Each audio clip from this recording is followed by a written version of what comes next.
रामचरितमानस का रस जो लेता है उसका एक ही लक्षण होता है, वो मर्यादित हो जाता है। गुरु ग्रह पढ़न गए रघुराई, अल्पकाल विद्या सब पाई। ये इतना चमत्कारिक है कि बच्चों को आप नित्य प्रति कहो, स्कूल जाते समय बोल दे, इसी से दिखेगा कि बुद्धि में कितना प्रकाश आ गया है, कितनी जल्दी उनकी याद होने लगेंगी चीजें। हमारे असली शत्रु जो हैं काम, क्रोध, मद, लोभ, इनका अंत हो जाता है। जब इनका अंत शत्रुघ्न के नाम स्मरण से हो जाएगा तब कोई शत्रु दिखेगा ही नहीं, शत्रुता रहेगी ही नहीं, प्रेम भाव आ जाएगा। आपकी संकट के समय यदि संकट जीवन में आ गया है तो आपकी पुकार द्रौपदी की तरह होनी चाहिए, आपकी पुकार, आपकी प्रतीक्षा अहिल्या की तरह होनी चाहिए, आपकी प्रतीक्षा शबरी की तरह होनी चाहिए। युवाओं में संशय अधिक है और रामचरितमानस का प्रारंभ ही इससे होता है कि संशय बिल्कुल नहीं करना। जब तक हम समझ रहे हैं कि गाड़ी मैं ही चला रहा हूं तो जिम्मेवारी भी मेरी होगी, जब हम सोच रहे हैं जीवन की गाड़ी वो चला रहा है, फिर दुर्घटना हो ही नहीं सकती।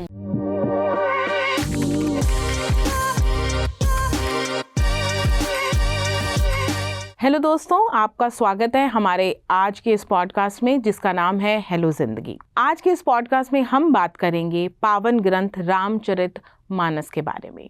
रामचरितमानस यानी कि रामायण। यूं तो रामायण हर घर में, हर हिंदू घर में पढ़ी जाती है और सुनी भी जाती है, क्योंकि बहुत सारे हमारे हिंदुस्तान में कथावाचक है जो रामचरितमानस का गुणगान करते हैं।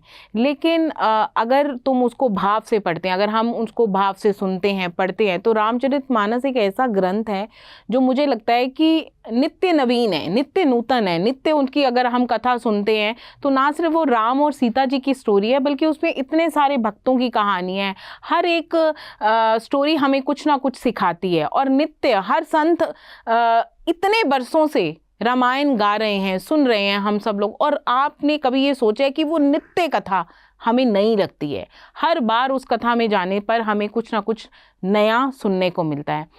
और इसके बारे में एक रामचरितमानस के अंदर ही एक चौपाई है, वो ये है कि हरि अनंत हरि कथा अनंता, कहीं सुनहि बहु विधि सब संता। कि जो हरि की कथा है, जो भगवान का गुणगान है, वो अनंत है और सदियों से संत महापुरुष इसको गा रहे हैं, लेकिन फिर भी इसका जो गुणगान है वो ख़त्म नहीं हो रहा है। वो कभी एंड इसका होता ही नहीं। हम चाहे एक संत की बात कर ले, चाहे अनेक की बात कर ले, आप रामचरितमानस जब हम जाते हैं किसी की कथा में, रामायण में, तो हमें हर दिन नित्य कुछ सुनने को मिलता है। तो आज हम रामायण के ऊपर ही बात करेंगे, क्योंकि अगर हम जीवन जीने की सही कला सीखना चाहते हैं, हम चाहते हैं कि हमारा रिश्ता हमारे घर वालों के साथ कैसा हो, हमारे भाई के साथ कैसा हो, हमारी भाभी के साथ रिश्ता कैसा हो, अपने पिता के साथ कैसा हो, हमारा चरित्र का निर्माण कैसे हो, एक राजा कैसे एक शक्तिशाली राजा हो सकता है, कैसे प्रजा के ऊपर वो अपना नियंत्रण रख सकता है, कैसे वो प्रजा को अपना दुलार दे सकता है, एक पुत्र कैसा होता है और एक पिता कैसा होता है, एक पत्नी कैसी होती है। इन सभी बातों को अगर हम सीखना चाहें, अपने चरित्र का निर्माण करना चाहें, तो हमें रामचरितमानस जो है वो ज़रूर पढ़नी चाहिए। और मैं ये बोलूँगी पढ़नी नहीं चाहिए, क्योंकि जितना ज्ञान हमें गुरुजनों की संगति में, गुरुजनों के सुनने से हमें प्राप्त होता है, वो शायद पढ़ने से नहीं पता लगता, क्योंकि उन्होंने इतना सारा अभ्यास किया होता है, इतनी सारी उन्होंने अपनी तपस्या की होती है। क्योंकि वो हम पढ़ेंगे एक चौपाई, और चौपाई का जो हिंदी में वर्णन नीचे दिया होगा वो हमें समझ आएगा, लेकिन जब हम उस कथा को, उस चौपाई को किसी संत के मुख के द्वारा सुनेंगे और उसका वर्णन किसी संत के मुख के द्वारा हम जब सुनेंगे, तो उसके वो इतने प्रकार के आपको उदाहरणें दे के बुद्धि में डालेंगे कि किसी तरह मानुष सत्य के मार्ग पर चल पड़े और उसको समझ आ जाए कि जीवन कैसे जीना है।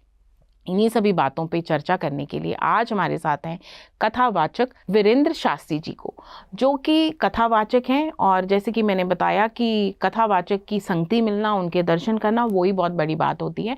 और आज हम वीरेंद्र जी से जानेंगे कि किस तरह रामायण हमारा उद्धार कर सकती है और उनमें ऐसी कौन कौन सी चौपाइयाँ हैं जो जीवन जीने की कला सिखाती है। और इतना ही नहीं, रामायण में कुछ ऐसी चौपाइयाँ भी हैं जिसका अगर आपका कोई भी अब मनोरथ है, अगर आप उन चौपाइयों को पूरी श्रद्धा भाव से करते हैं तो वो मनोरथ भी सिद्ध हो सकते हैं। तो आइए मिलते हैं कथावाचक वीरेंद्र शास्त्री जी से।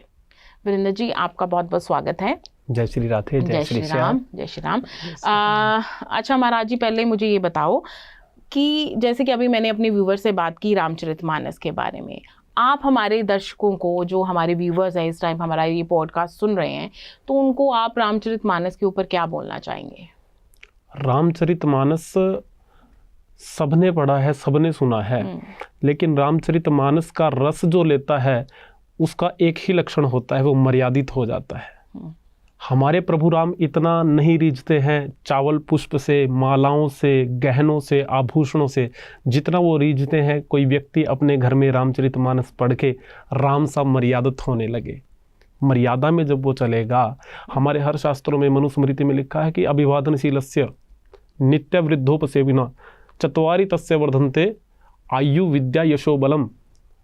ये हमें 4 चीज़ें हमारी बढ़ती हैं। सबसे ज़्यादा क्या चाहिए हमें? हमारा स्वास्थ्य ठीक हो, हमारा शरीर ठीक हो, है ना, बल, हम बलवान हो, हमारा यश हो, कौन नहीं चाहता। बिल्कुल। और इसके लिए तरह तरह के टोटके मैं नहीं कहूँगा करो, राम जी के पथ पे चलो। और राम जी ने भी यही कहा है जो मनुस्मृति कह रही है, जिसका मैंने श्लोक आपको बताया कि मर्यादा में रहें, अपने माता पिता से कैसा व्यवहार करना है। आपने बड़े सुंदर सुंदर सारे ही उदाहरण दे दिए हैं रामचरितमानस से, कैसे भाई से रहना है, कैसे माता से रहना है, कैसे पिता के साथ, कैसे मित्र के साथ। इसके साथ रामचरितमानस ये भी बताते हैं शत्रु के साथ कैसे रहना है। बिल्कुल, वो भी भगवान सिखा रहे हैं। जब रावण, लंका कांड में जब रावण मूर्छित हो गया प्रभु के बाण से, मूर्छित हुआ तो प्रभु राम ने कहा, हे लंकापति रावण, विश्राम करो, थक गए हो, कल युद्ध पुनः प्रारंभ करेंगे। प्रथम बार रावण अपने कक्ष में जाके रोने लगा। मंदोदरी ने कहा, आप रो रहे हो? इतना कुछ गंवाने पर तो आप रोए नहीं, वीर रहे, वीरता रही आप में, आज आप रोने लगे, अश्रु आपके नेत्रों में। तो मंदोदरी को रावण कहने लगा, धन्य भाग है मेरा, मुझे शत्रु मिला तो राम जैसा। ऐसा शत्रु भी किसी को नहीं मिला। शत्रुता भी कैसे निभानी है वो भी हमें रामचरितमानस सिखा देती है। तो हर चीज, जीवन की कोई भी पहलू हो, आपके हर प्रश्न का उत्तर रामचरितमानस में है। बिल्कुल। जैसे कि हम रामचरितमानस पे चर्चा कर रहे हैं, तो बड़े सारे लोग आज के इस टाइम में, हर कोई चाहता है मुझे ये मिल जाए, मुझे ये मिल जाए। देखो, और उन मनोरथों को पूरा करने के लिए लोग पता नहीं क्या क्या आडंबर करते हैं, कौन कौन से लोगों के पीछे लग जाते हैं वो लोग। और मुझे जो लगता है, जो इस पॉडकास्ट के माध्यम से मुझे जो लगता है कि हमें व्यूवर्स को बताना चाहिए कि रामचरितमानस में भी ऐसी बहुत सारी चौपाइयां हैं, बहुत कुछ जिनका गुणगान करने से, जिनका जाप करने से आपको तरह तरह की सिद्धियां प्राप्त हो सकती हैं। सिद्धियां प्राप्त होती हैं, मनोकामनाएं भी पूर्ण होती हैं। यद्यपि जीवन की मनोकामना एक ही होनी चाहिए। हमारा धर्म एक ही मनोकामना सिद्ध करने के लिए जीवन मिला है कि प्रभु की प्राप्ति कैसे, लक्ष्य हमारे जीवन का वही होना चाहिए। अब जैसे जहां नाथ ले चलोगे वहीं मैं रहूंगा, वही हमारा जो है मन के भाव होने चाहिए। इसकी भी चौपाई, जो मेरी मनपसंद चौपाई है रामचरितमानस की, जो नित्य प्रति मैं चाहता हूँ मैं चलते फिरते गाऊं, वो है, जे ही विधिनाथ हो ही हित मेरा, करहूं सो बेगी दास मैं तोरा। दास्य भाव से पढ़नी चाहिए। लेकिन फिर भी आज की भौतिकता में अगर चाहते हैं लोग कि इंस्टेंट, बहुत जल्दी जल्दी शीघ्रता से मेरा कोई कार्य बने, तो उसके लिए भी बड़े अच्छे अच्छे उपाय हैं। बच्चों के लिए तो सबसे अच्छा है, वो घर घर पता भी है लोगों को, गुरु ग्रह पढ़न गए रघुराई, अल्पकाल विद्या सब पाई। ये इतना चमत्कारिक है कि बच्चों को आप नित्य प्रति कहो, स्कूल जाते समय बोल दे, स्कूल से आते समय बोल ले, बड़ों के पास बैठे, दादी अम्मा के पास बैठकर बोलने, माता पिता के पास बैठ के बोलने, अकेले बोलने, चलते फिरते बोलने। इसी से दिखेगा कि बुद्धि में कितना प्रकाश आ गया है, कितनी जल्दी उनकी याद होने लगेंगी चीजें, तो विद्या आएगी। ऐसी बहुत सी चौपाइयां हैं। आजकल सबसे ज्यादा क्या है आडंबर, मैं बताता हूँ सबसे ज्यादा क्या चीज हो रही है। कोई भी कहीं भी जाए, अब ब्राह्मण नहीं बताते, अब पूछने वाला स्वयं बताता है, मेरे भाई ने तो मेरे पास कुछ नहीं कर दिया, मेरे पड़ोसी ने तो कुछ नहीं कर दिया, मेरे तो शत्रु बहुत हैं। तो इसके लिए भी चौपाई है। यदि ये भ्रम है, शत्रुनाश के लिए भी चौपाई, शत्रुनाश के लिए बड़ी प्रबल चौपाई है। चौपाई है, जाके सुमरण तेरी पुनासा, जिनके सुमिरण से, स्मरण मात्र से शत्रुओं का नाश हो जाए। जाके सुमिरन तेरी पुनासा, नाम शत्रुघ्न वेद प्रकाशा। शत्रुघ्न उनका नाम है, उनके स्मरण मात्र से शत्रुओं का नाश हो जाता है। लेकिन मैं आपको इसके पीछे गूढ़ रहस्य बताऊं, ये तो शत्रु कुछ भी नहीं जिनसे हम भयभीत हो रहे हैं। हमारे असली शत्रु जो हैं काम, क्रोध, मद, लोभ, इनका अंत हो जाता है। जब इनका अंत शत्रुघ्न के नाम स्मरण से हो जाएगा, तब कोई शत्रु दिखेगा ही नहीं, शत्रुता रहेगी ही नहीं, प्रेम भाव आ जाएगा। तो इनका अलग ही रहस्य होता है। तो वो शत्रु भी नाश हो जाते हैं। जो असली शत्रु हैं वो भी राम की कृपा से नाश हो जाता है उनका भी। हाँ। अच्छा महाराज जी, जैसे कि हम चौपाइयों की बात कर रहे हैं अभी, तो जैसे कि कई लोगों पे कोई अचानक से इतना बड़ा संकट आ गया या कहीं ऐसी सिचुएशन में फंस गए, तो उसके लिए भी रामाचरितमानस में एक बड़ी चौपाई है। सुंदर चौपाई सुंदर कांड में दी गई है। दीन दयाल बिरुद संभारी, हर हुनाथ मम संकट भारी। देखिए, मात्र चौपाई बोल लेने से यदि हम कहें कामना पूर्ण हो, ऐसे नहीं हो सकता। आपके भाव प्रबल होने चाहिए। आपकी संकट के समय यदि संकट जीवन में आ गया है तो आपकी पुकार द्रौपदी की तरह होनी चाहिए। आपकी पुकार, आपकी प्रतीक्षा अहिल्या की तरह होनी चाहिए। आपकी प्रतीक्षा शबरी की तरह होनी चाहिए। आपका विश्वास भी तो हो ना। तो हर चौपाई एक एक मंत्र है, बड़ा गूढ़ मंत्र है, बड़े गूढ़ रहस्य हैं। अवश्य ही मनोकामना पूर्ण होगी। कभी भी संकट आए, दोनों हाथ पसार के कह दो, दीन दयाल बिरुद संभारी, हे दीनों के दयाल आप ही सब कुछ हो, हर हुनाथ मम संकट भारी। पल में संकट दूर हो जाते हैं, साक्षात भगवान साथ में खड़े हो जाते हैं। तो ऐसा बहुत कुछ है रामचरितमानस। हाँ, वही बात है कि हमें पहले अपने मन के अंदर उस चौपाई के प्रति विश्वास बनाने की आवश्यकता है। भाव, समर्पण होना, ये तो परम आवश्यक है। आप किसी भी पथ पे चलें, किसी भी काम में जाएं, उसमें समर्पित होके जब आप करोगे तो उसका रिजल्ट, परिणाम अच्छा आएगा ही आएगा। अभी आपने द्रौपदी की बात की तो मेरे दिमाग में एक वही किस्सा याद आ गया कि जब वो चीर हरण वाला, कि शरणागति की बात हम कर रहे हैं भगवान की, तो जब वो उसका चीर हरण हो रहा था तो वो एक पहले दोनों हाथों से अपने सुनने में जो आता है संत गणों से कि वो अपना बचाने की कोशिश कर रही है, फिर एक हाथ से कर रही है, एक हाथ खड़ा करके उसने नारायण को बुलाया कि हे भगवान आओ मेरे को बचाओ। भगवान फिर भी अभी देख रहे हैं कि अभी भी सोच रही है कि इस सिचुएशन में कि मैं बचा लूंगी। जब उसने दोनों हाथ खड़े करके कि हे नारायण, हे केशव, अब तुम आओ, तब भगवान ने फिर उसकी रक्षा की। तो वही समर्पण बहुत भक्तों के साथ हुआ है, बहुत भक्तों के साथ हुआ है। बहुत भक्तों के साथ भगवान आते हैं, लेकिन वो समर्पण भाव हमारा होना चाहिए। भगवान के घर में कहते हैं ना, देर है अंधेर नहीं, ये झूठ बात है। आधी सत्य है, अंधेर नहीं है, ये सत्य है, लेकिन देर है, ये असत्य है। उनके घर में देर भी नहीं, देर हमारे पुकारने में है। वो तो हर जगह है। अरे पत्थर से धन्ना ने पा लिया, पत्थर से प्रहलाद ने प्रकट कर लिया। बात विश्वास की है और पुकारने की है। आपकी आह कहाँ तक जाती है, आपकी पुकार कहाँ तक जाती है, वो तो अंग संग खड़े हैं हम। बिल्कुल बिल्कुल। अच्छा महाराज जी, कोई और चौपाई जो आप हमें बताना चाहते हो रामचरितमानस? हर चौपाई भगवान की नूतन है, नवीन है, अभिलाषा पूर्ण करती है। कई चौपाइयाँ हैं। अब जैसे आजकल के युग में हम मान लें, धन की परेशानी हो, व्यापार की परेशानी हो, नौकरी के किसी ने अप्लाई किया हो तो नहीं नौकरी लग रही है, बार बार थक चुका हो करके, उसके लिए बड़ा सुंदर है। विश्व भरण पोषण कर जोई, ताकर नाम भरत अस होई।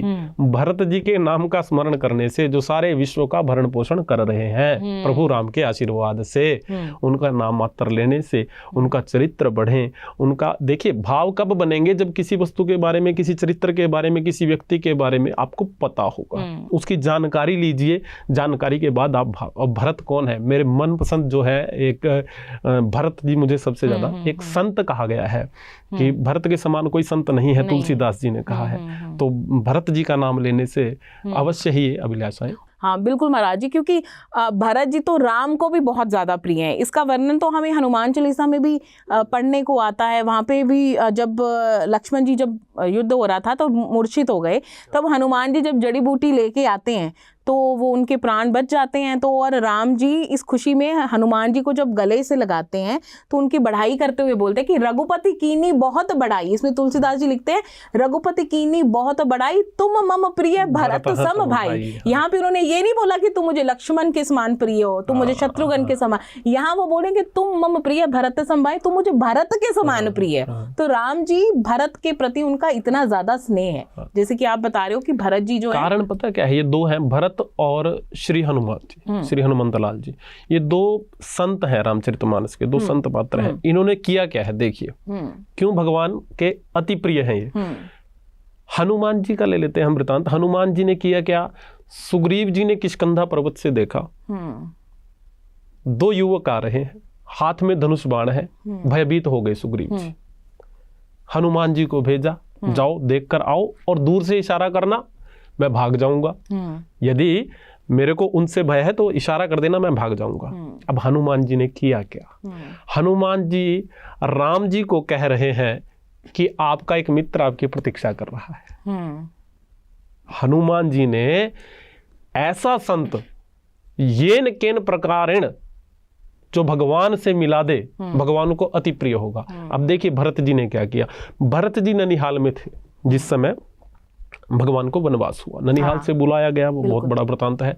लेकिन हुआ क्या, माँ कैकई थाल लेके खड़ी थी आरती की, भरत जी आए, भरत जी को समाचार मिला, सुनते ही भरत जी ने थाल को फेंक दिया और भांति भांति की बातें बोली कि आपकी जुबान में तो जीवा में कीड़ा ही नहीं पड़ी, जीवा नहीं कटी माँ आपकी, आपने सोच लिया कैसे, आपने क्या कर दिया आपने। तो माँ कैकई रोने लगी कपाट बंद करके कि मैं अब तक नेवले को दूध पिलाया मैंने। अब शत्रुघ्न जी सब सुन रहे हैं, कपाट बंद है, माँ कैकई जोर जोर से रुदन करने लगी कि हाय देखो मेरा भाग्य, जिसके लिए मैंने अपना सुहाग चला गया और राम जो मेरी इतनी सेवा करता था नित्य, हाँ उसको मैंने वनवास भेज दिया। किसके लिए? ये इसके लिए कि मेरे को इतने कटु वचन कहे मेरा पुत्र। भरत जी वहां पे मुस्कुराए हैं। शत्रुघ्न जी ने कहा भैया आप मुस्कुरा रहे। भरत जी ने कहा मैं नहीं चाहता था माँ कैकई राम को छोड़ के भरत को याद करे। मुस्कुराया मैं इसलिए क्योंकि कैकई माँ कह रही है कि इससे अच्छा तो राम था जिसके साथ मैंने इतना ऐसा व्यवहार किया, फिर भी उसने कभी कटु वचन नहीं कहे। मैं चाहता हूं किसी तरह मेरी माँ राम से जुड़ी रहे, भरत बुरा ही अच्छा है। तो ये भरत है, वो संत जो भगवान से किसी ना किसी तरह व्यक्ति को मिला दे। हाँ, तो भरत जी को तो उनका तो नाम मात्र से सारी संपदाएं प्राप्त हो जाती हैं, है ना।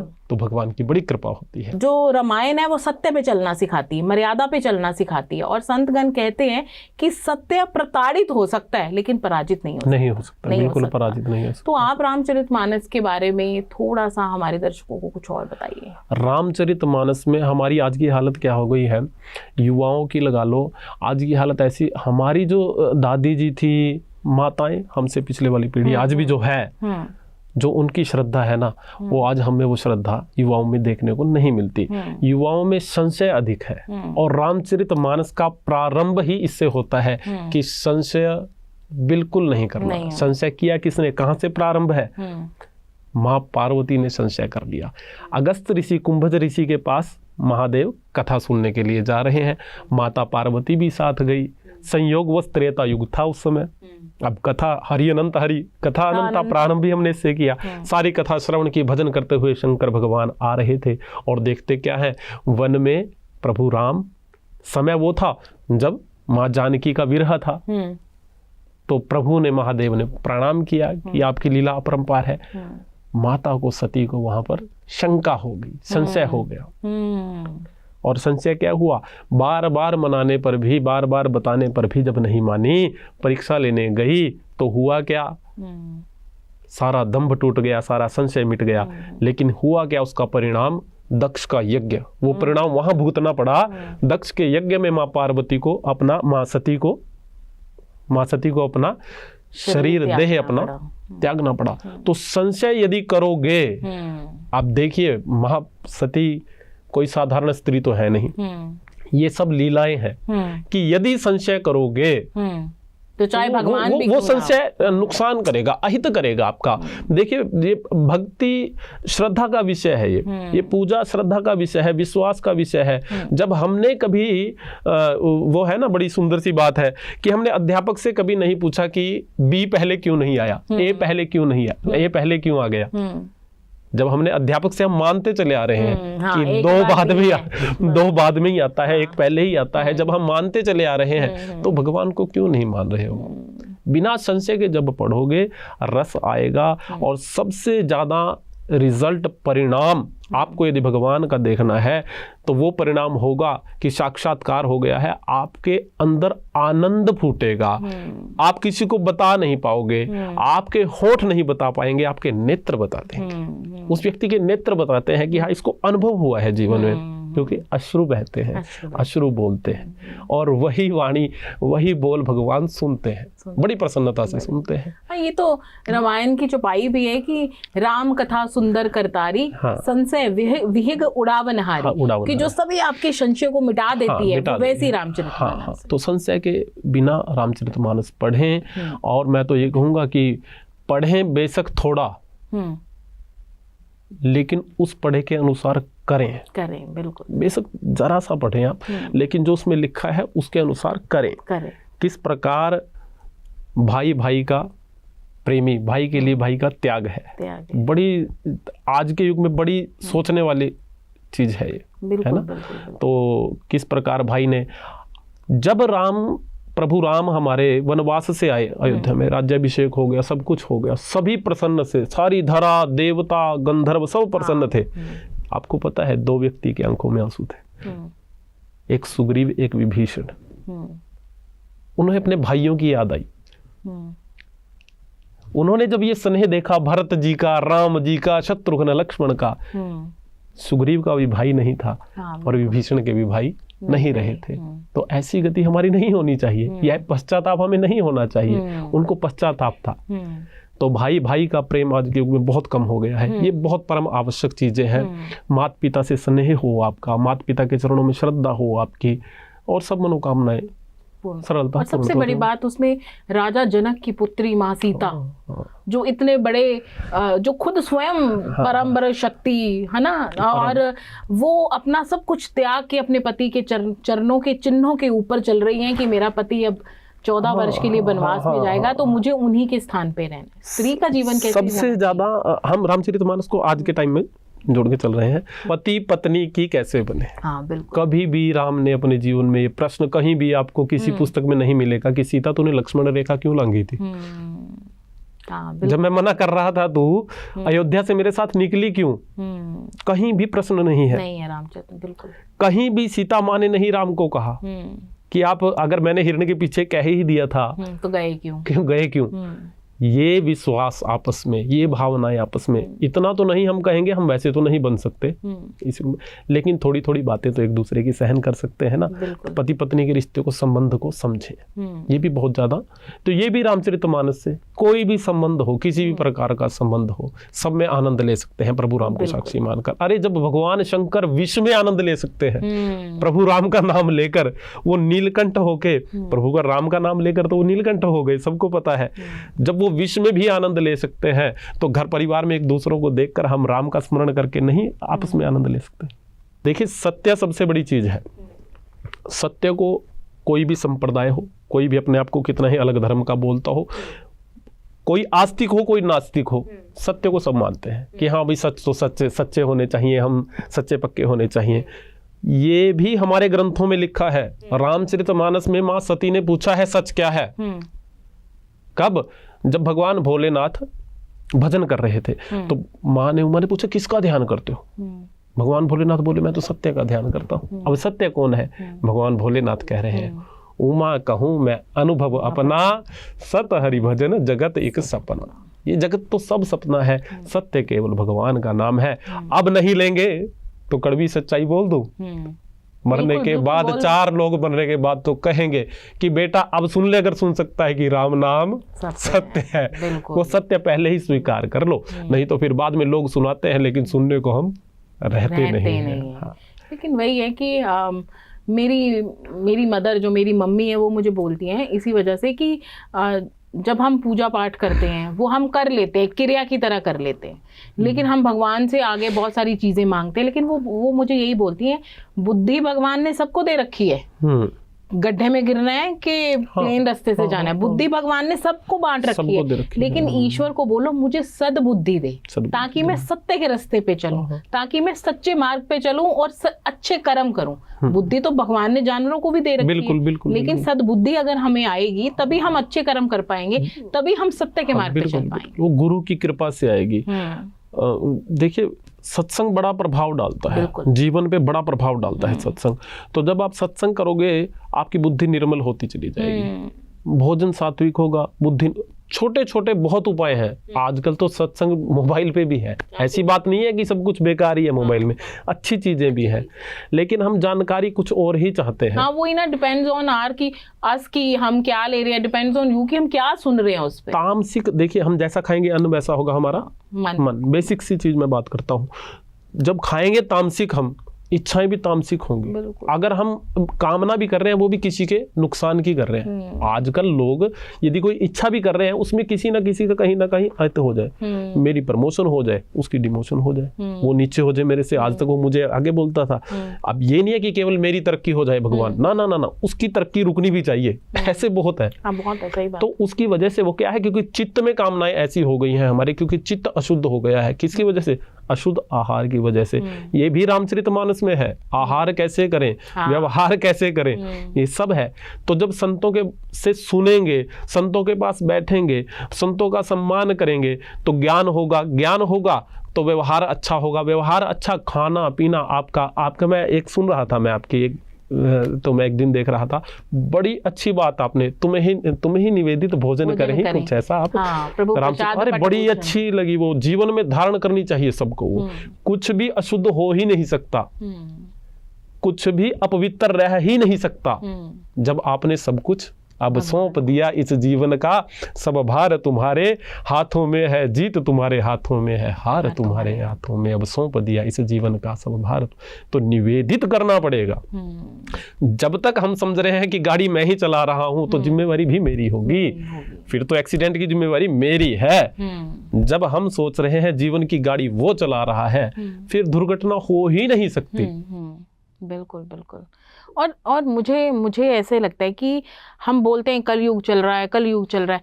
मुझे लगता है कलयुग, ये चौपाई भी है, कलयुग केवल नाम आधारा, सुमर सुमर नर उतर ही पारा, है ना। तो कलयुग में तो भजन करना भी इतना वो है कि तुम नाम संकीर्तन की इतनी महिमा है, तुम नहीं कोई ग्रंथ पढ़ सकते तो कीर्तन करो, संकीर्तन करो, उसकी इतनी महिमा बताई गई है। और दूसरा नंबर, अभी मैं पुंडरीक गोस्वामी जी का कुछ सुन रही थी, तो वो बोल रहे थे, कहते हमने ही कॉम्प्लिकेट बना दिया भगवान को। भगवान इतने कॉम्प्लिकेट नहीं है, वो तो बड़े सरल है। कहते आप क्या ये लगे हुए हो, मेरे पास टाइम नहीं होता पूजा करने का, अगर घंटों घंटों क्यों।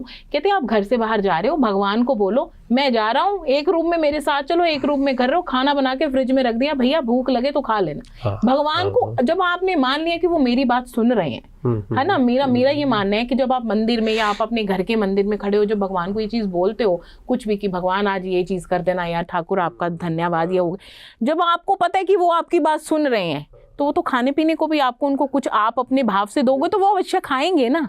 वो ये ना कि भगवान तो भाव के भूखे, लेकिन वही है कि सद्बुद्धि नहीं है ना, बुद्धि है, सिर्फ बुद्धि विषय विकारों में लगी है। सद्बुद्धि होगी तो ईश्वर के चरणों में लगेगी ना। दो चीजें ना, बड़ी देखिए, पूजा बड़ी सावधानी से, बड़े निर्मल मन से करनी चाहिए, और भोजन भी बड़ी निर्मलता से करना चाहिए, बड़ा समय देकर। दोनों के लिए समय नहीं हमारे पास। अब देखो, सुबह ऑफिस जल्दी जाना है, खाया पिया जैसे मर्जी, ये दो चीजें। भोजन पे हम बहुत जगह मैं ये बात बोलता हूँ कि भोजन पे बड़ा संयम रखो। आप भोजन पे संयम रखोगे, उसी, अरे जीवित उसकी वजह से है, जो आपकी थाली के अंदर सामान है, आप सोचो इस चीज को, उसकी वजह से कमाओ उसी के लिए रहे हैं। हमारे जितने भी लोग ये चराचर में हैं, वो सब यही, अंततः बात कहाँ जाती है कि पेट भरना है भाई, जीवन जीना है भाई हमें, तो उसी में हम जल्दी, ना रात का समय पे भोजन है रात का, ना दोपहर का कोई समय रहा है। सवेरे तो भागते दौड़ते बच्चों को भी चलते चलते दौड़ते भागते खा रहे हैं।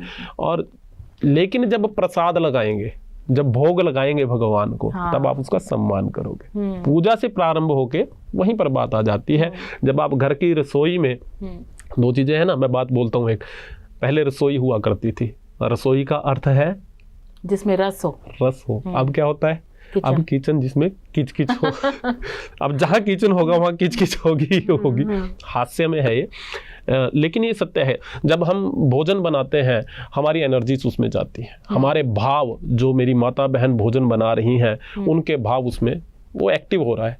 और जब वो भाव ये होंगे कि हम भगवान के लिए बना रहे हैं, हम तो ये भगवान के लिए बना रहे हैं, निर्मल भाव होंगे, वही भोजन विचार बनाएगा।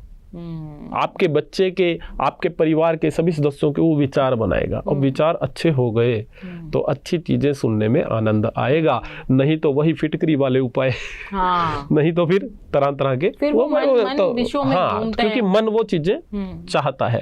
ये नहीं है कि संसार में आए हैं कि चाहिए ही कुछ नहीं, विरक्त हो जाओ, ये नहीं है। गृहस्थी में रह के हमें चाहिए भी सब कुछ, लेकिन उसका नियम है, एक तरीका है। एक ही चीज के पीछे ना भागो, इसी जीवन के पीछे ना भागो, है ना।